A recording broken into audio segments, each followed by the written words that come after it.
সেতু এতটাই ঝুঁকিপূর্ণ যে এর উপর দিয়ে পায়ে হেঁটেও যেতে আতঙ্কে ভোগেন স্থানীয়রা। কোথাও কোথাও সেতুর ভাঙা স্ল্যাব নিচ থেকে জোড়াতালি দিয়ে ঠেকিয়ে রাখা হয়েছে। সেতুর পাশে সতর্কমূলক সাইনবোর্ড লাগিয়ে দায় সারছে সড়ক বিভাগ।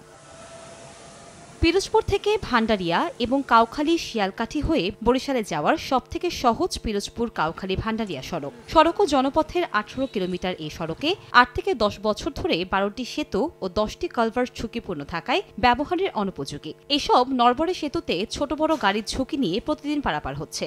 কর্তৃপক্ষের নিষেধ অমান্য করে চলাচল করছে পণ্য বোঝাই যানবাহন। যে কোনো সময় ঘটতে পারে বড় ধরনের দুর্ঘটনা। ঝুঁকিপূর্ণ ব্রিজে তো নামতে ভয় করে, যাত্রীও ভয় পায়। ভারী জিনিস নিলে বিশেষ করে মানুষের যে কোনো সময় গাড়ি অ্যাক্সিডেন্ট হওয়ার সম্ভাবনা আছে। বাচ্চারা যেতে পারে না, মুরব্বীরা যেতে পারে না, ঝুঁকিপূর্ণ। এই রাস্তাকে দ্রুত মেরামত এবং ব্রিজগুলোর দ্রুত মেরামত করা প্রয়োজন।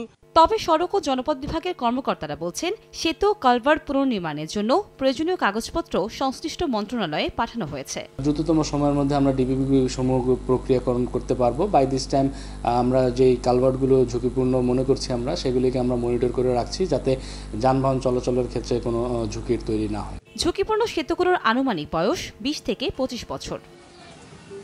সময় সংবাদ, পিরোজপুর।